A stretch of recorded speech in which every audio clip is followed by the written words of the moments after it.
it's just enough to be wild for the evening. We fall apart to start believing. I know this feeling drips down my body in the sadness is the real thing, and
Hey everyone, Pastor James here from the Lake Stevens campus, hopefully bringing you some encouragement today. I know things look different. I'm not outside. I'm in my car. There's a reason for that. I'll get to it. And there's something on my face. I'm wearing my glasses. My contacts are driving me a little crazy. So I took them out just because I couldn't stop scratching my eyes. So I can still see, and I'm ready to bring you some encouragement. I felt inspired. That's why I'm here. I'm inspired by what God is doing. And today we are continuing in our Bible in 1 Year YouVersion app. We are in Isaiah chapter 64, and we're going to start in verse 4. And this is Isaiah talking about the people of Israel. For since the world began, no ear has heard, no eye has seen a God like you, who works for those who wait for him. You welcome those who gladly do good and follow godly ways. But you have been very angry with us, for we are not godly. We are constant sinners. How can people like us be saved? This seems like almost a exasperation. What do I do? What do? We keep messing up. We're supposed to do good, but we do the opposite of good. We're supposed to follow God, but we do the opposite.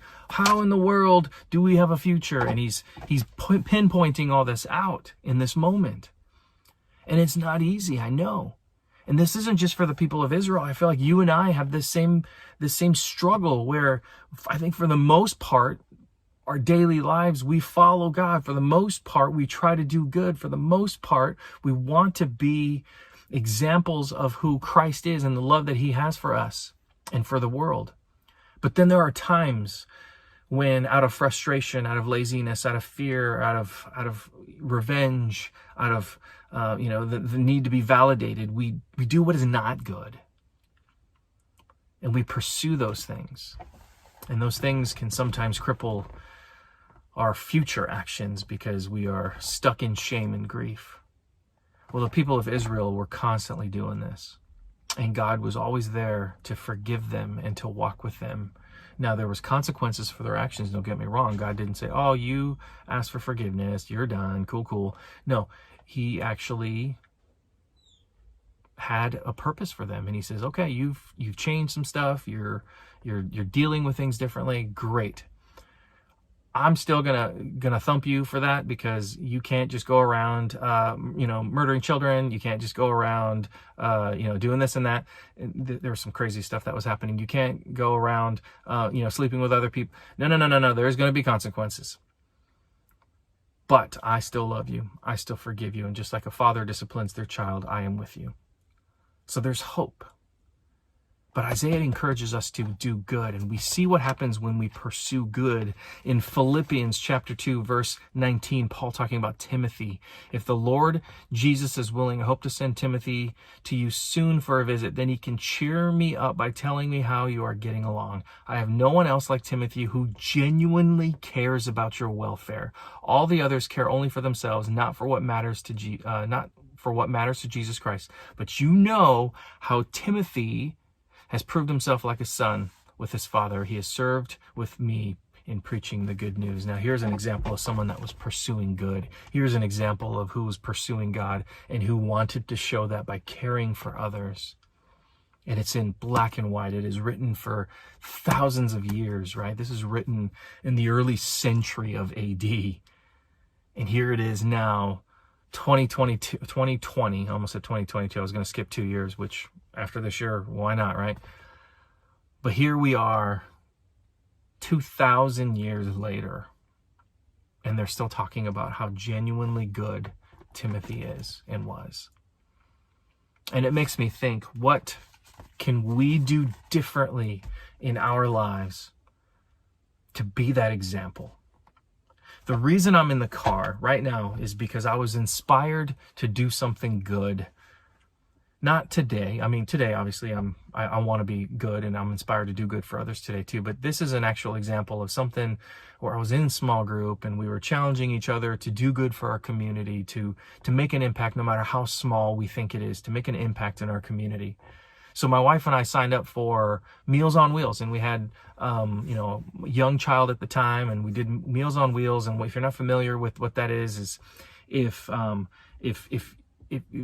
you're, possibly disabled or elderly or mentally disabled, those kinds of folks that can't go out and get food, Meals on Wheels will bring food to them. Sometimes it's groceries, sometimes it's fully cooked meals, but they will literally bring them to their doorstep. And it's a really cool program. That was just the need that they had, where they had all these people that couldn't come to them, and they didn't have time to drop off 400 or 500 different bags of food. So they relied on volunteers, and we were one of those volunteers. So we got in the car, we had all this food, we had the addresses, and we're trying to find these places, and we're dropping off food the best that we can, and a lot of them had this kind of a system in place where there's a box in the front door, and you leave it in the box, and you close the lid, and you ring the doorbell, and you walk away, because sometimes they had social anxiety, which is why they couldn't leave, and meeting someone at the door was just impossible. So you met them where they were. And every once in a while we would go to bring in food, and they would greet us at the door, and they're so thankful. And they would just thank us up and down. Thank you so much for bringing me food. You have no idea how much this means to me. And I would just think in the back of my head, I'm like, yes, I do. You get to eat. That's fantastic. That's huge. That's great. And so we would go from house to house and do this. And some people were nice, and most people were nice. There's a few that were kind of grumpy, and it's okay. I don't know their situation. But it didn't matter. What I wanted to do was I wanted to be an example of what compassion through the arms of God look like, where I got to be a vessel, I got to be a tool, I got to be an instrument, I got to be a voice and a hand for God in those moments for those people who needed just a little bit of help.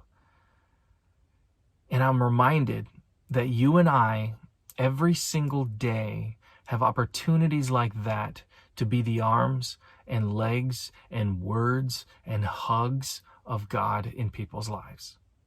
So my encouragement to you today is find a way to do good.